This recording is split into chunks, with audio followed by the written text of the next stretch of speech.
though on The Voice, another big story this week. It's just 5 days of campaigning left before the vote. We've got a big night Saturday night looking at the numbers. It looks like it's going to be a tough night for those campaigning for a yes vote.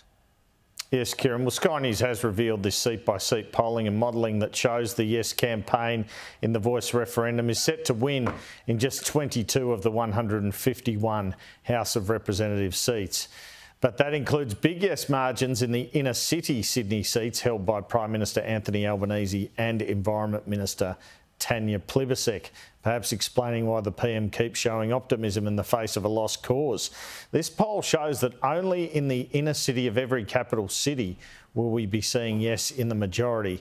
The polling, which has been distributed between no campaigners and senior Liberal Party officials during the weekend, comes from a UK firm called Focal Data, who has used a technique which was similar to that used by the Australian newspaper during the 2022 election campaign. That came very close, that methodology, to the seat-by-seat result at that election, illustrating this kind of modelling work. So the modelling shows victory for yes will not occur in any Liberal seats, although yes will come close in 2 Liberal seats. The marginal seat of Sturt in South Australia, where more than 52% are set to vote no, and Bradfield, the marginal seat held by Liberal frontbencher Paul Fletcher, where no leads 53-47. But the poll predicts absolute landslide results in Queensland seats, including Bob Katter's seat of Kennedy. Have a look at that. 84.9% will vote no, this says. David Littleproud's seat of Maranoa, 81.5% against. And the Victorian seat of Mallee at 77% no. And then you have other no votes, over 70%, in a staggering 26 other seats. So just consider this polling and modelling shows 22 seats are voting yes, 26 seats are voting no by 70% or more. Actually, it's 29, should I say. So they're on your screen now. These other 26, I just mentioned 3 before. Riverina, Indi, Moncrief, Fisher, Grey, Hume, Longman, Bowman, Cowper, Lyne, Calaire, Durack, Herbert, Leichhardt, Fadden, Forrest, Groom, Gippsland, Nichols, Canning, O'Connor, Capricornia, Hinkler, Flynn, Dawson and Wright. A lot of them in Queensland, some in Western Australia, some elsewhere. These are the seats that are voting yes. I mentioned Tanya Plibersek's seat of Sydney. That's got the strongest yes vote, 70.4%.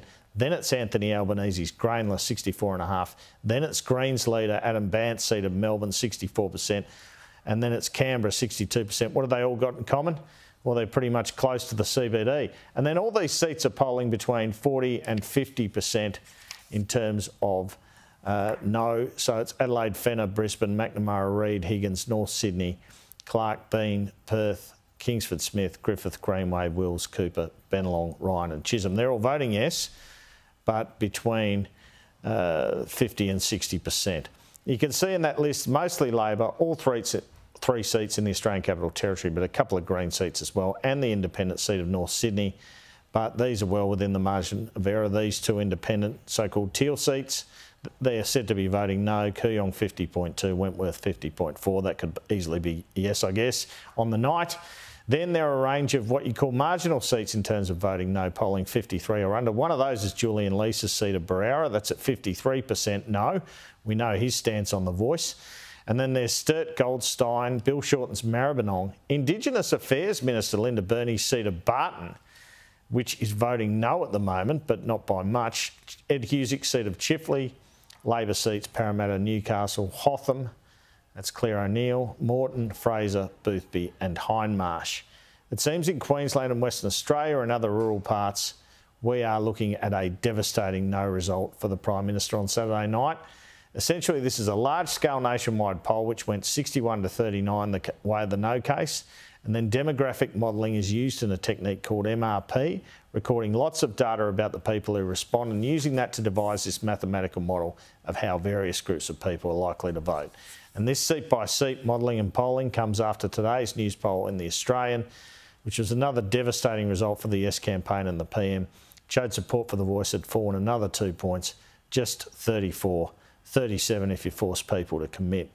The Minister assisting the Prime Minister, Pat Gorman, has the only seat in WA identified in this polling that the Yes campaign can win, the seat of Perth, again in a city. Tom Connell asked him about the poll earlier. Your seat was one of the standouts. Is this something that's really only appealed to the true progressives in the nation? And does that show that the failure of Labor to win over the middle ground? I think this is a deeply conservative proposal, and I would encourage all of your viewers to see it in those terms. It is to use our constitution, a conservative document, to recognise the First Peoples of this nation.